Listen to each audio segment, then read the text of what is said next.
Olá, seja bem-vindo, seja bem-vinda. Que Jesus nos abençoe neste início de mais uma edição do programa Espiritismo e Educação, que vai ao ar toda segunda-feira, 8h30 da noite, ao vivo, pela web rádio Estação da Luz. Já aqui conosco, fazendo parte da nossa equipe, como sempre, aqui já dividindo a tela conosco, nosso Ronaldo Gomes. Seja bem-vindo, Ronaldo. Gratidão, Marcos. Gratidão a todos. Paz e saúde. Que Jesus nos inspire mais uma vez no dia de hoje. Muito bem. E eu já estou vendo aqui nos comentários que o nosso querido Wilson Ora, lá de Recife, já enviou a sua mensagem. E você que está aí nos acompanhando também pode fazer a mesma coisa. Não deixe de participar do nosso programa, porque é muito bom nós termos essa interação. Então, estamos aguardando aí a sua participação.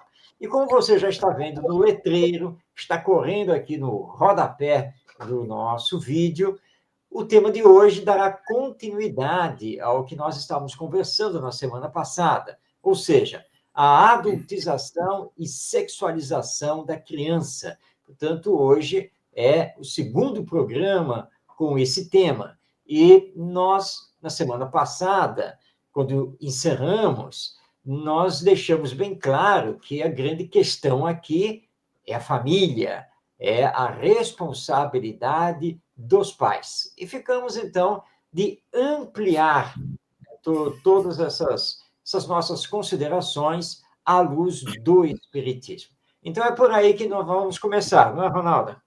Perfeito, Marcos. E nós terminamos, na vez passada, comentando justamente um dos pontos importantes, que é a responsabilidade dos pais. Só que o pai em si acaba ainda transferindo, ainda vemos muito isso, a responsabilidade da mãe, que fica mais em casa, quando a mãe fica em casa, ou quando não com a avó, ou quando não jogando para a escola e por aí vai. Mas vemos ainda, Marcos, muitos pais e mães também que acabam transferindo a responsabilidade que é de ambos.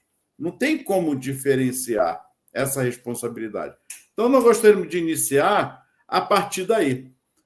Transferir responsabilidade sabendo que ambos estão responsáveis por essa educação, por esse desenvolvimento dos limites, desenvolvimento afetivo, cognitivo desse ser que está ali na família, Marcos.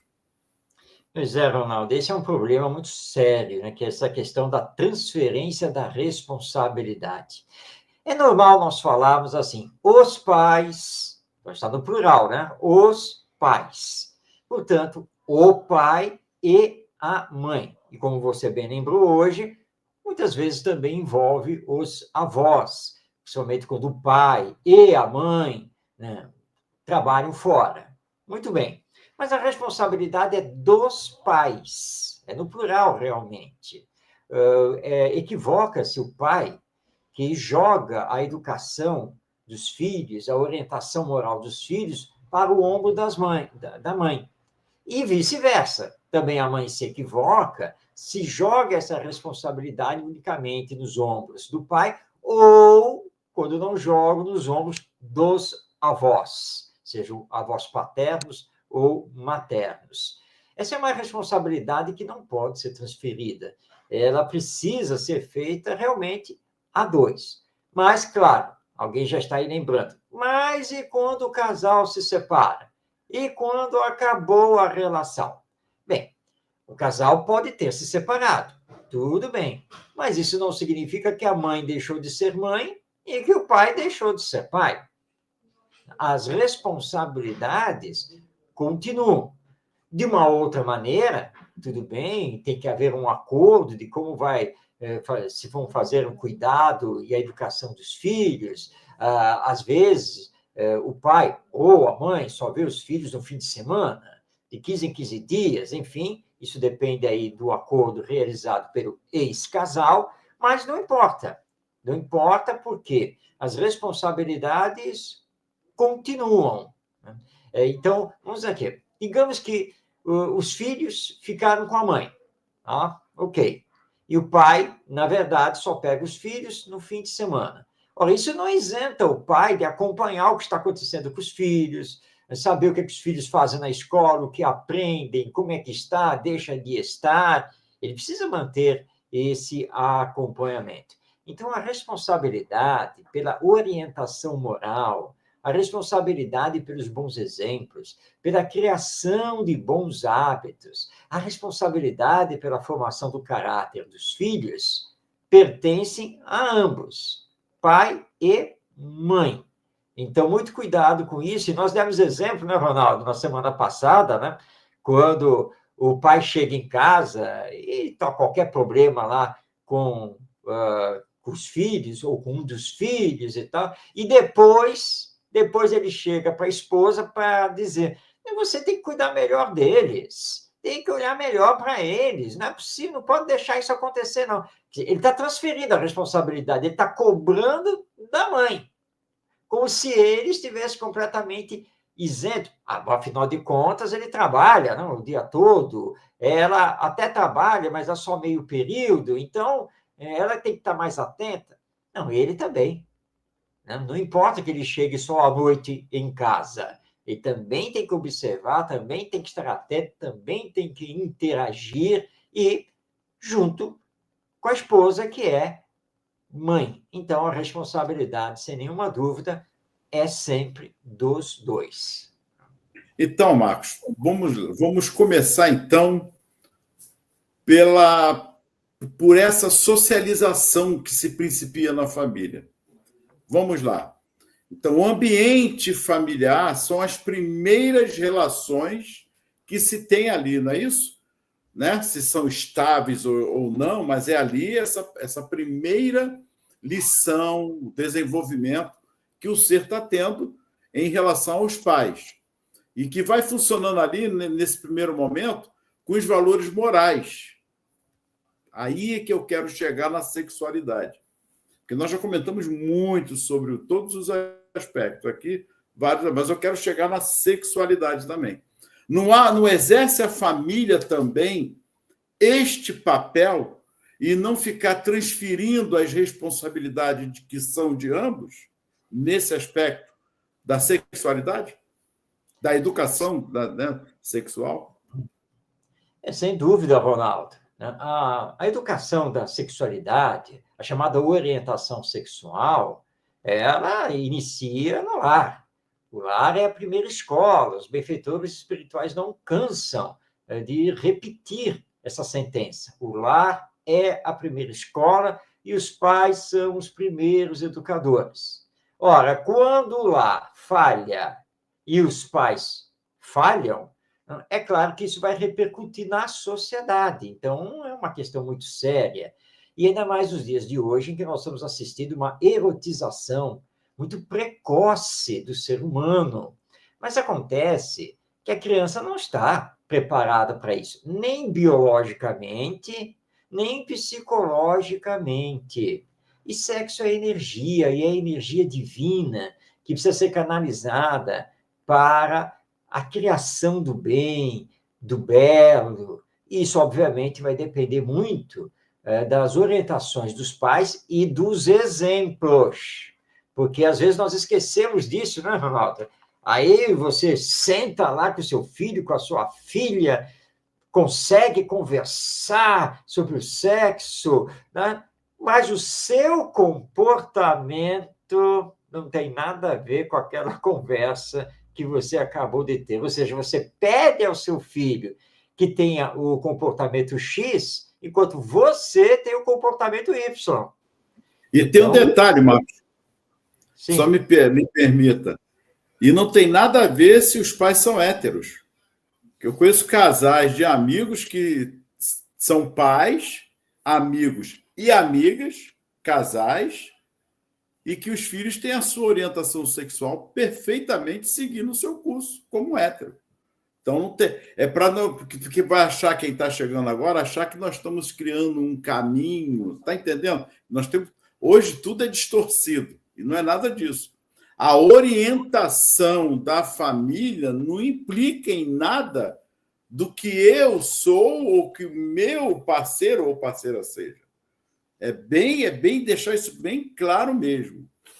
Perdão, Marcos, é só essa... Sim, Ronaldo, sim. Isso é importante porque o espiritismo tem uma compreensão bem ampla sobre essa questão da homossexualidade, sem nenhum tipo de condenação, coisa alguma.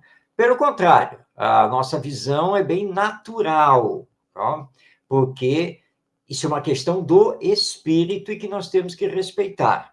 Agora, a questão é de comportamento, é de conduta. E aí, essa chamada de atenção é para os heterossexuais e para os homossexuais. Não tem distinção aí. E o grave problema da sexualidade está justamente aí, na conduta, no comportamento, naquilo que se faz com a energia sexual. E é obviamente que tanto o heterossexual quanto o homossexual precisam se educar. Pronto. As pessoas não gostam muito que usamos o termo não, de disciplinar, né? Mas é uma questão de educação. Eu vou passar a palavra ao benfeitor espiritual Viana de Carvalho. Eu vou ler aqui o que ele diz, depois eu vou mostrar o livro. Tá? Então, é o espírito Viana de Carvalho, através do médium Divaldo Pereira Franco. Ele não vai falar diretamente sobre a sexualidade, mas vai tocar justamente no educar, na questão da educação. Olha só o que ele diz aqui, ó. Abrindo aspas, hein? Como a infância e a adolescência são os períodos mais propícios para a aprendizagem, nessa época, seja da infância e da adolescência, se devem infundir lições que permaneçam como rota de segurança para toda a existência do ser.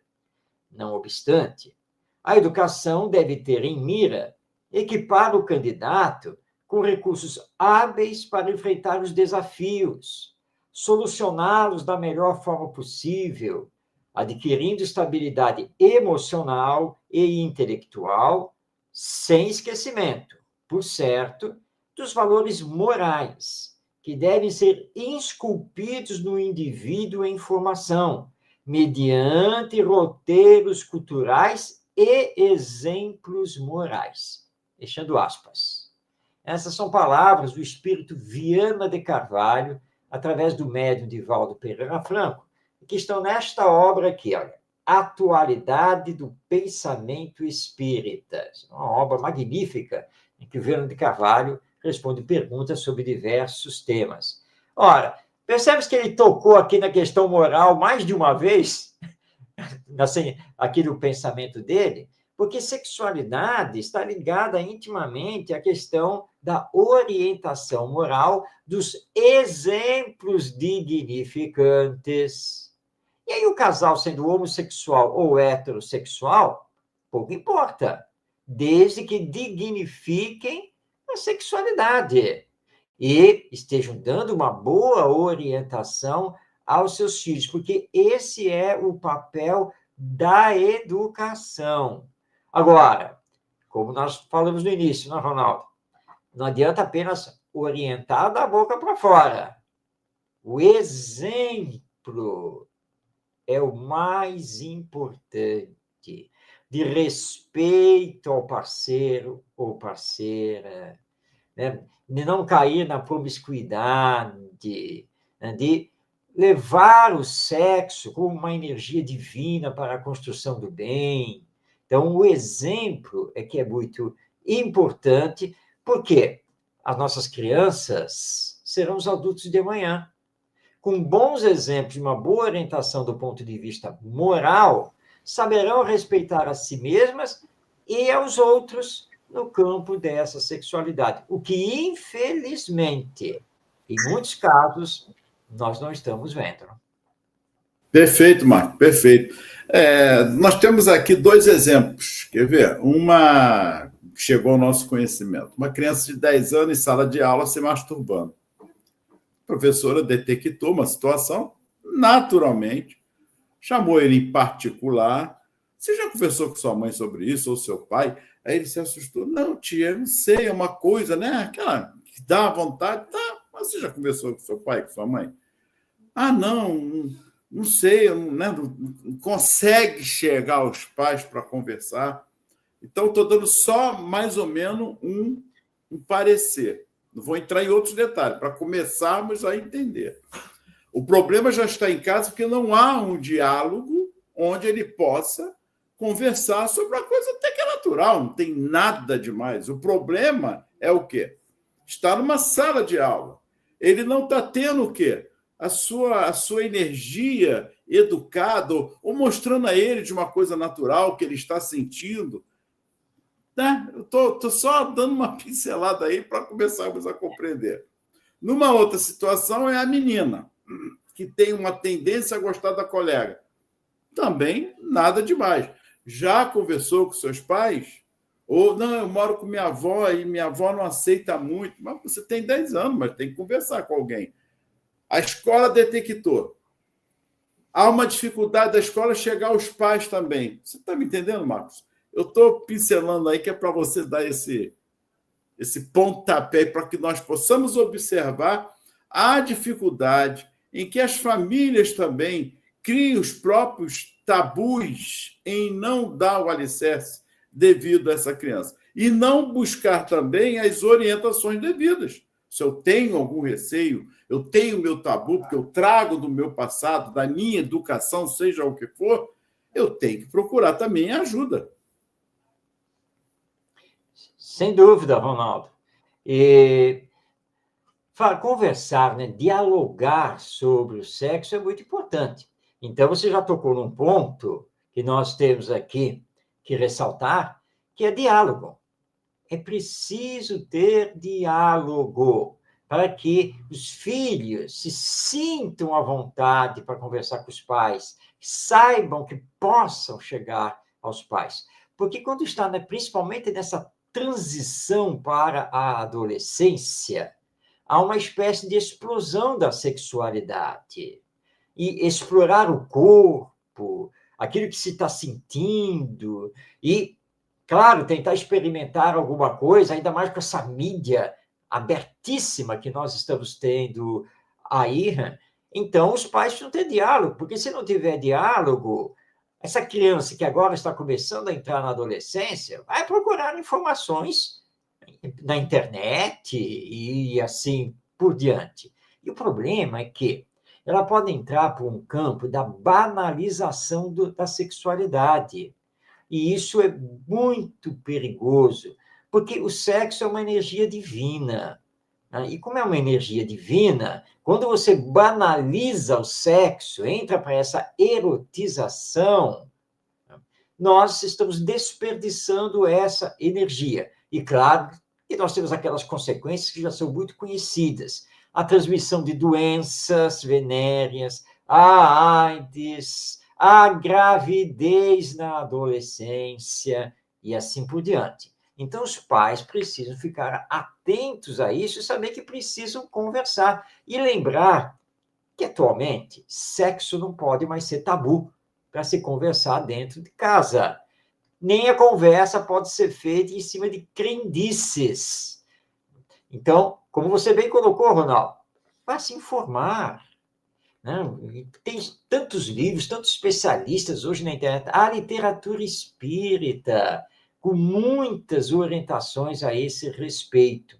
Quando o sexo é banalizado, o que acontece? Essa criança que agora está entrando no mundo da adolescência e daqui a pouco está na juventude, ela vai vulgarizar as relações humanas.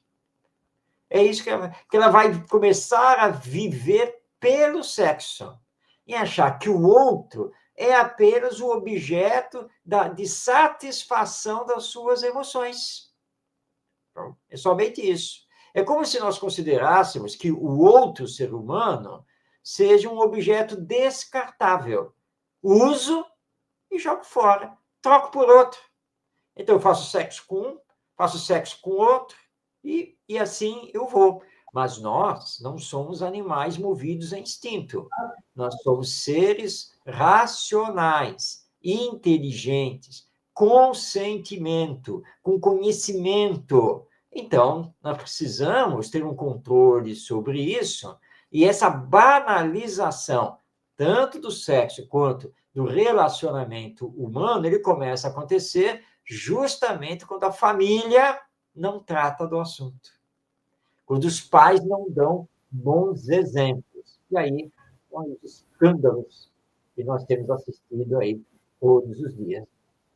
E o ponto principal é justamente o diálogo.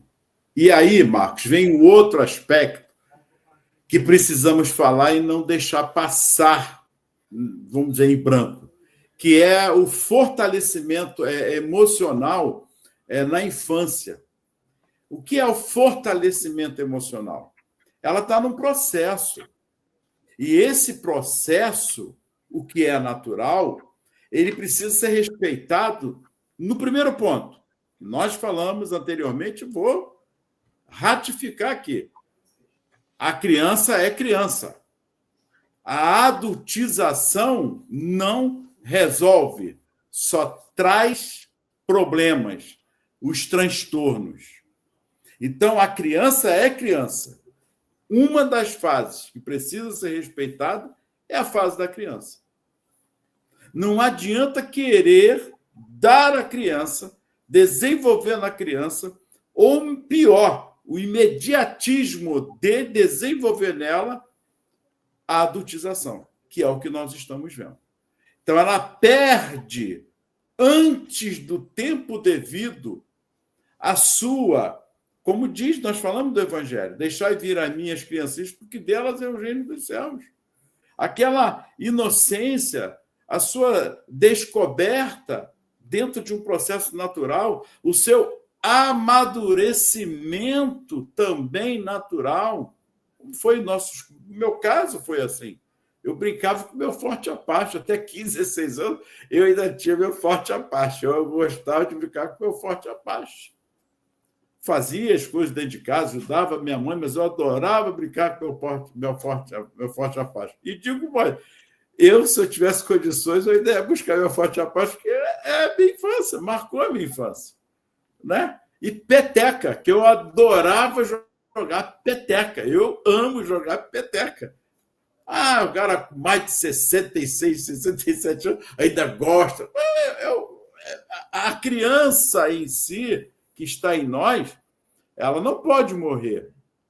A maturidade ela vai galgando o seu passo a passo naturalmente. E o que nós estamos vendo há muitos e muitos anos é essa adultização. Como você falou bem, a mídia também oferece, mas cabe à família dar esse pontapé, esse equilíbrio emocional. Aí que está. Esse fortalecimento se principia, Marcos, me perdoe, no ambiente familiar. Com certeza. Nós somos espíritas, seguimos os princípios do espiritismo e aprendemos com essa maravilhosa doutrina que somos construtores de nós mesmos, que nós somos o resultado de um longo processo de evolução que estamos realizando. Aí um abraço ao nosso Wilson Hora e à nossa Elaine Rocha Gomes. Tá? E no atual estágio de evolução em que nós nos encontramos, nós ainda estamos muito vinculados aos instintos básicos, entre eles o da reprodução, que acontece através da nossa sexualidade. E na atualidade, já que foi lembrada aqui a mídia, nós estamos, sim, envolvidos por uma atmosfera de erotização. Essa é uma verdade. E como somos espíritos ainda imperfeitos, ainda vinculados a determinados instintos básicos, muitos de nós nos deixamos levar por essa atmosfera cultural e social de erotização. É aí, então, que está o perigo, porque nós temos a tendência de adultizar isso no período infantil, forçando a criança a ser o que ela não é. Porque, embora a criança seja um espírito reencarnado, está numa nova existência, novo corpo, assumindo nova personalidade. E o período de infância para a formação emocional, psicológica, moral, é importantíssimo. E, aliás, eu vou aqui citar 2 exemplos do que pode acontecer com a criança quando ela é forçada a ser o que não é, e não estando preparada para isso. Eu vou citar aqui 2 atores norte-americanos muito famosos, todo mundo vai lembrar desses 2 atores, uma atriz e um ator, que fizeram um sucesso enorme, né, na sua infância e adolescência, e que, na sequência, mergulharam num caos de depressão, de bebida alcoólica, de drogas, e praticamente se perderam. A primeira é mais antiga, mas quem não vai lembrar do filme é a Judy Garland, aquela que fez a menina Dorothy no famoso filme O Mágico de Oz. Ela saía lá dançando, lá no reino de Oz, né, com o leão que não tinha coragem, o homem de lata e o espantalho que não tinha cérebro. As cenas são mundialmente conhecidas. A Judy Garland era uma menina ainda. Ai, e virou um ícone do cinema, um ícone de Hollywood, a menina de ouro, porque realmente ela tinha uma espontaneidade como atriz e tal, que é uma beleza. E claro que os produtores e diretores logo viram nela o cofrinho, né, de ouro, né? Porque o filme foi de um sucesso estrondoso. E como o filme fez muito sucesso, aí logo fizeram os pais assinarem contratos e colocaram a Judy Garland para trabalhar direto, para fazer outros filmes, para serem campeões de bilheteria. Quando a Judy Garland chegou ali por volta dos seus 15, 16 anos, como se diz popularmente, ela entrou em parafuso. Porque a pressão era tão grande, aquelas entrevistas, contratos, vivendo o tempo todo no estúdio, decorando textos, fazendo as filmagens, aquela coisa toda, que ela se perdeu. E ela começou, a nossa Judy Garland, bem novinha, né? E ela, então, começou a utilizar remédios, antidepressivos, remédio para dormir. Aí foi um pulo para ela ir para a bebida alcoólica, né? O cigarro, aquela coisa toda. E aí, aos poucos, ela foi perdendo, né, a vez ali em Hollywood, né? Porque se drogando, aquela coisa toda, né? Brigando para cá e para lá, e ela praticamente não conseguiu fazer mais nada. E a Judy Garland vai desencarnar aos 47 anos por overdose de bebida alcoólica, né? Por causa dos traumas que ela passou a carregar, pela pressão toda que ela recebeu na época nos filmes, porque ela era uma criança, né? Não era uma pessoa adulta. Outro exemplo também do que pode acontecer, não estou aqui dizendo que vai acontecer com todos os atores e atrizes mirins, não, mas a maioria tem problemas. E outro exemplo famosíssimo, muito conhecido, mais atual, é o Macaulay Culkin, aquele do Esqueceram de Mim. Quem não assistiu o primeiro filme e a sequência depois que foi feita? Sucesso mundial de bilheteria. Uma coisa assim estrondosa. E aí ele era uma criança. Então os pais, e principalmente o pai, claro que era o empresário, né? Passou a reger a vida dele. Foi tanto dinheiro, foi tanta fama, que o pai, considerando o Macaulay Culkin uma criança, o pai fazia o que bem entendia. E começou a exigir que o filho se dobrasse ao que os estúdios queriam. Só que depois do grande sucesso de Esqueceram de Mim, apesar dele ter feito pelo menos mais uns outros 2 filmes em que o sucesso também foi relativo, na sequência ele não suportou a pressão. ele não suportou, e aos 14 anos, ele largou tudo, se recusou a voltar a trabalhar no cinema, se retirou. E quando entrou pela juventude, ele já entrou como um jovem drogado, alcoolizado. Só aos 30 e poucos anos é que ele conseguiu se reequilibrar e começou a voltar a fazer algumas pontas, como coadjuvante, mas não repetiu mais o sucesso, nada disso. Ele teve que fazer uma batalha consigo mesmo para sair daquela adultização precoce que mexeu tanto com ele.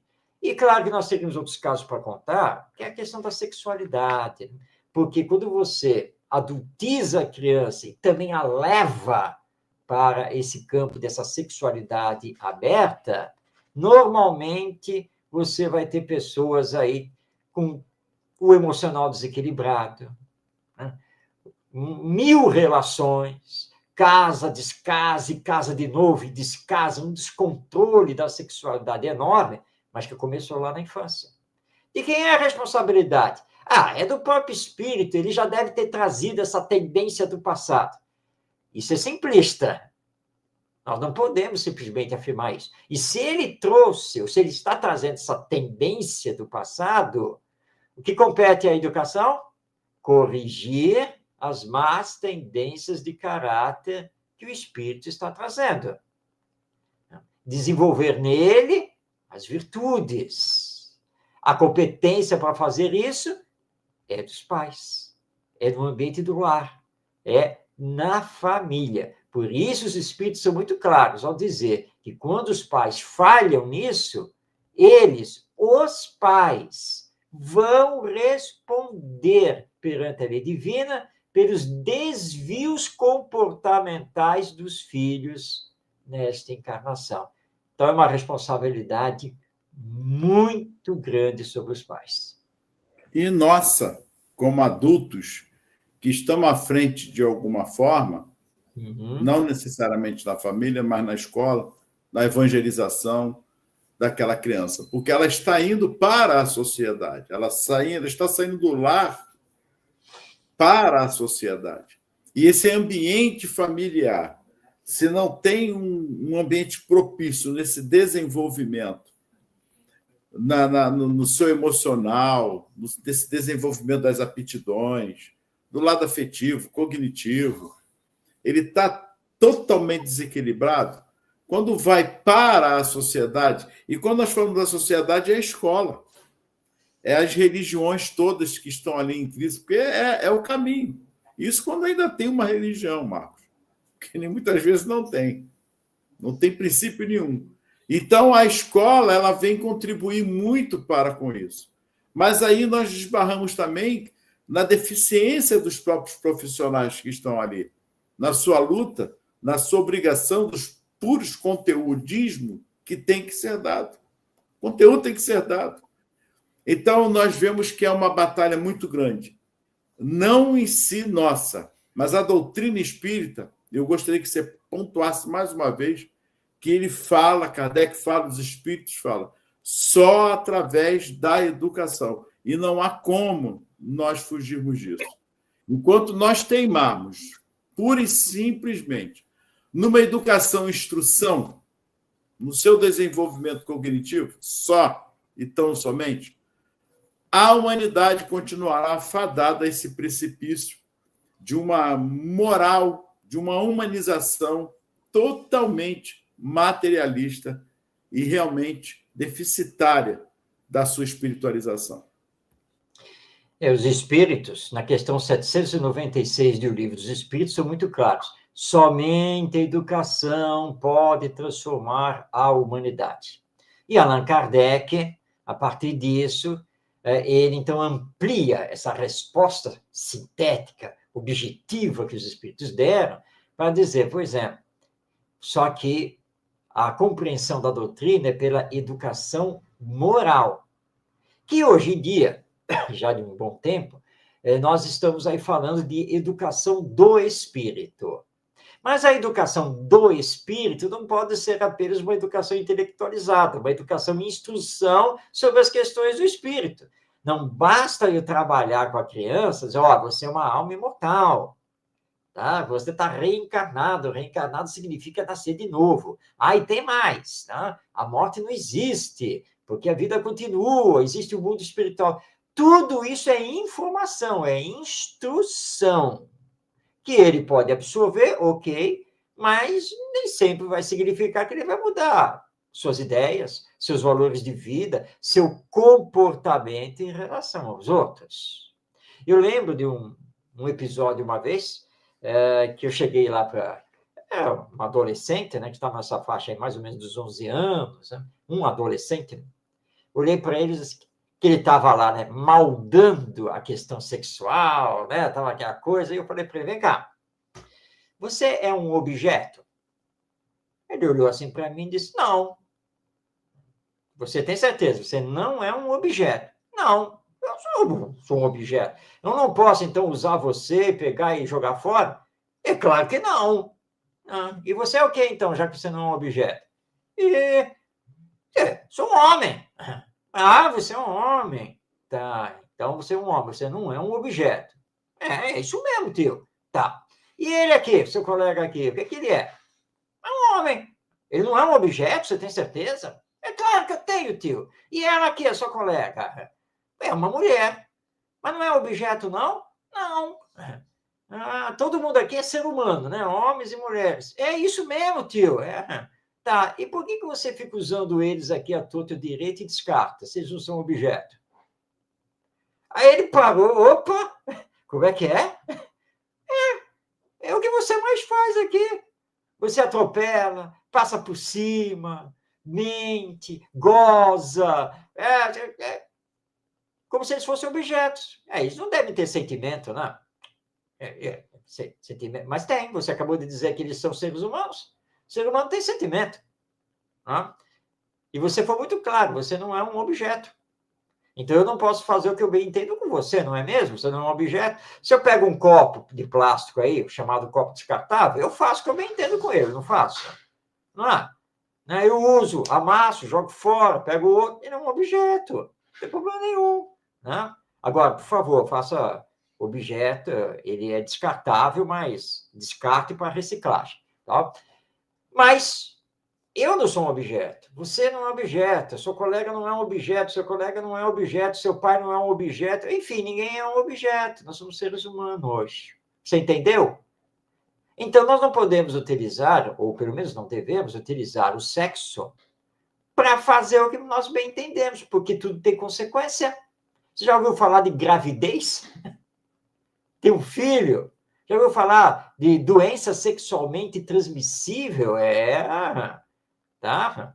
Já ouviu falar de sexo seguro? Já ouviu falar de respeitar o que o outro quer ou o que ele não quer, do mesmo jeito que você quer ser respeitado? E aí eu usei uma técnica, né? Que até que, bom, agora vamos fazer o seguinte, então vamos inverter papéis aqui. Você que é homem, tá? Nós vamos fazer um teatro. Você vai fazer o papel da mulher. E ela, que é mulher, vai fazer o papel de homem. A cena é a seguinte: você, homem, está grávido, né? Você, homem, está grávido, porque você vai fazer o papel de mulher, então você está grávida, ok? Aquele barrigão, aquela coisa toda, tá? E ela, que vai fazer o papel de homem, então, é seu esposo. Então, ela vai chegar em casa, está vindo do trabalho, e vai reclamar que quer a comida quentinha, tá? Quer as coisas arrumadas, e que quer fazer sexo com você, tá? Antes de dormir, tá ok? Só que você tá com o barrigão, ok? Tá ok? E para que você sinta bem isso, é o seguinte, você vai deitar aí agora nessa esteira, tá? E eu vou colocar um objeto bem pesado em cima da sua barriga. Tá ok? Vamos lá, vamos fazer isso? Você é a mulher que está grávida. Aí ele deitou na esteira, coloquei lá o objeto, era uma almofada cheia de coisa bem, bem pesadinha, botei lá. Tá, fica aí. Você entendeu o que, é que você vai fazer? Que você vai fazer o papel de homem? Tá? Eu entendi, tio, pode deixar. Então tá bom. Atenção, começando a cena. Você está chegando em casa, vai, entra. Aí a menina fez muito bem, olhou para ele deitado assim. Que isso, mulher? Deitada? A essa hora que eu estou chegando em casa? A comida está pronta? Aí ele lá deitado, pronta? Vai me dizer que não está pronta, que a comida não está pronta. Que história é essa? Daí você passou a minha roupa para amanhã? Não, mas é que eu estou aqui, isso aqui pesa muito. Não me interessa. Você tem que fazer as coisas em casa, que quem trabalha e põe dinheiro aqui sou eu. Aí tem mais, hein? Hoje eu quero fazer sexo. Aí ele lá, que já estava sentindo o peso da barriga dele, ô mulher, não vai dar não, isso aqui é muito pesado, incomoda muito. Aí eu falei, bom, chegou a cena, parou, tá, vamos tirar, pode levantar. E aí, como é que foi? Ser a mulher grávida, pô, responsa, caramba, essa vida, né? Não é fácil. Não é fácil, né? Pois é, né? Mas normalmente você não está nem aí com a mulher, né?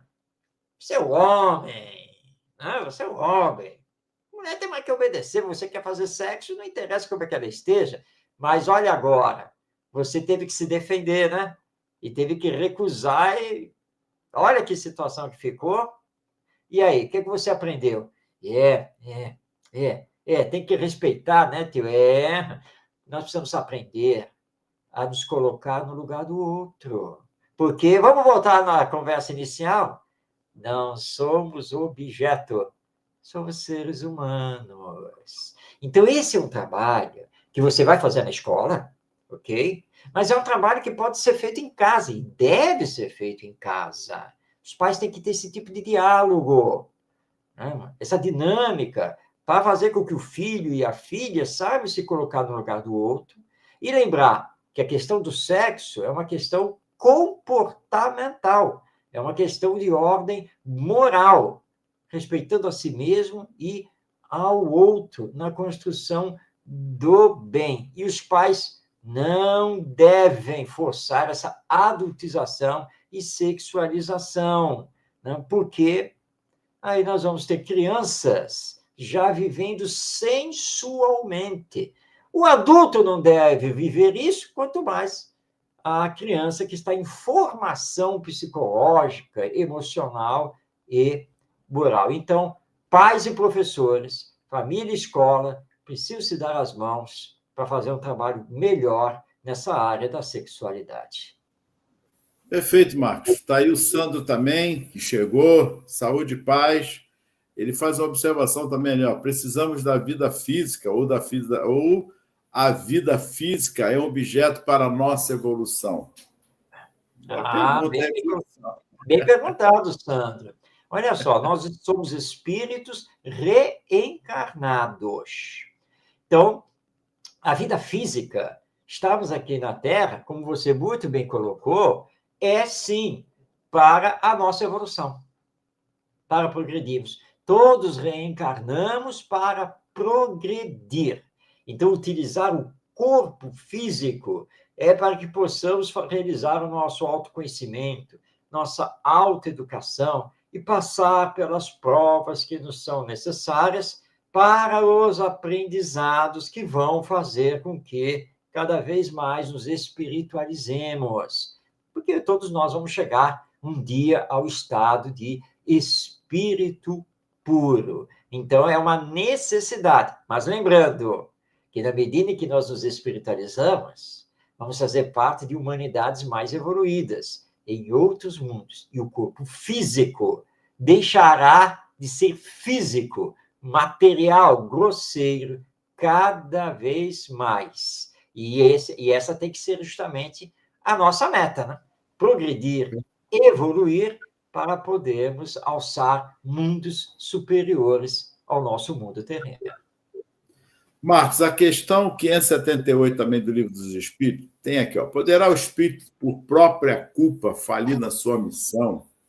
Ronaldo, tem a ver isso em relação missão, mas ser pai e mãe está à frente de uma responsabilidade no desenvolvimento da educação daquele espírito que está nascendo na família, é uma missão.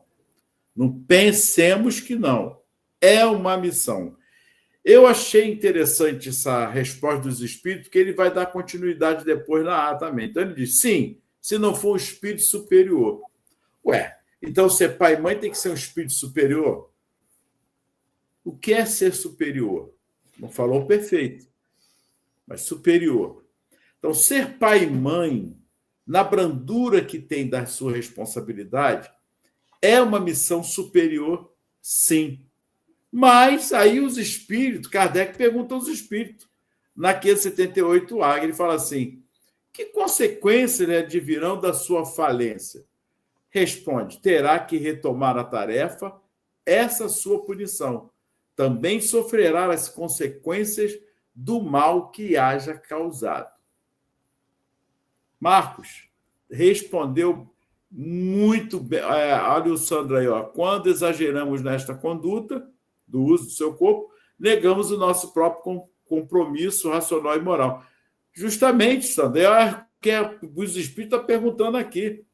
Porque eu posso também ser responsável na adultização, na sexualidade daquele ser que está ali. Eu posso ser responsável da má educação lá na tenridade, lá no seu início, que eu não fiz o meu dever de casa. Então, eu, espírito, encarnado nesta missão, e aí não é só porque é pai e mãe, não. Quem está à frente deste processo da educação do espírito ali encarnado? Porque eu mesmo não estou fazendo o dever de casa comigo, espírito, no meu corpo, que estou aqui encarnado. Com você, Marco. Os espíritos, ao responder a Kardec, reconhecem que, perante a lei divina, claro que Deus sabe, né, que nós podemos vir a falir, podemos vir a falhar. Mas lembrando que nenhuma prova é maior do que as nossas forças. Então, se nós falimos, se nós falhamos, é por culpa nossa. Porque nós sempre estamos vindo preparados para as provas pelas quais nós temos que passar. Então, quando nós pegamos o corpo físico e o malversamos, mal utilizamos, quando nos deixamos arrastar por comportamentos morais que são indignos, estamos dando mau exemplo às novas gerações, é claro que nós vamos ter que assumir as consequências disso. Vamos ter que responder por isso e, como os espíritos colocaram, reiniciar. Vai ter que assumir o compromisso de novo numa próxima encarnação, tantas vezes quantas forem necessárias, até aprendermos. Então, nós podemos sim falir ou falhar 1, 2, 3, 5 encarnações? Claro que sim, sem nenhuma dúvida, mas a falha sempre será por nossa culpa. Porque é muito cômodo nós nos desculparmos. Não, mas as circunstâncias da minha vida não me permitiram.